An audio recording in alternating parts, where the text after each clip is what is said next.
রূপগঞ্জের পূর্বাঞ্চলে পুলিশের চেকপোস্টে private car চাপায় বুয়েটের শিক্ষার্থী মুনতাসিম মাসুদ নিহতের ঘটনায় 3 আসামির 2 দিন করে রিমান্ড মঞ্জুর করেছে আদালত। এদিকে সকাল থেকে নারায়ণগঞ্জের সিনিয়র জুডিশিয়াল ম্যাজিস্ট্রেট আদালত প্রাঙ্গণে অবস্থান নেন মুনতাসিমের সহপাঠী এবং স্বজনরা। ঘটনা পরিকল্পিত হত্যাকাণ্ড দাবি করে ন্যায় বিচার প্রত্যাশা করেন নিহতের স্বজন এবং সহপাঠীরা। নারায়ণগঞ্জের রূপগঞ্জের পূর্বাঞ্চলে প্রাইভেট কারের ধাক্কায় বুয়েট শিক্ষার্থী মুনতাসিম মাসুদ নিহতের ঘটনায় 3 আসামির 2 দিনের রিমান্ড মঞ্জুর করেছে আদালত।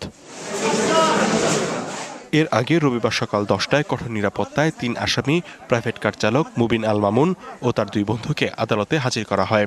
জিজ্ঞাসাবাদের জন্য পুলিশ 5 দিন করে রিমান্ডের আবেদন জানালে শুনানি শেষে আদালত 2 দিন করে রিমান্ড মঞ্জুর করে। যে আসামিদেরকে গ্রেপ্তার করা হয়েছে তাদের কোনো ড্রাইভিং লাইসেন্স পাওয়া যায় নাই, তারা মাদকাসক্ত ছিল।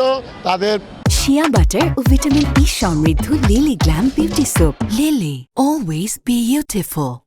আয়ুর প্রার্থিত 5 দিনের পরিবর্তে তাদেরকে 2 দিনের রিমান্ড মঞ্জুর করেছে।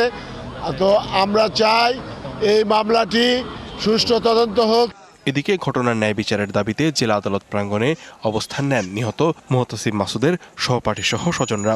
মদ খাইয়ে গাড়ি চালিয়ে একেবারে ফেসে জায়গায় মেরে ফেললো, যেন এইরকম আর এই ধরনের কাজ না হয়। এই হত্যা মামলার যাতে সুষ্ঠু বিচার হয়, আমরা এটাই আশা করি সাধারণ শিক্ষার্থীরা, এবং আর কোনো মায়ের কোল যাতে ফাঁকা না হয় এই দিকেও সরকারের যথাযথ পদক্ষেপ যাতে নেয় সেদিকে আমরা দৃষ্টি আকর্ষণ করি। বৃহস্পতিবার গভীর রাতে পূর্বাঞ্চল উপশহরের 300 ফুট সড়কে প্রাইভেট কার চাপায় রূপগঞ্জ পুলিশের চেকপোস্টে দাঁড়িয়ে থাকা বুয়েট শিক্ষার্থী মুনতাসিম মাসুদ মারা যান। গুরুতর আহত হন সহপাঠী মেহেদী হাসান খান ও Amit Saha. DBC news desk.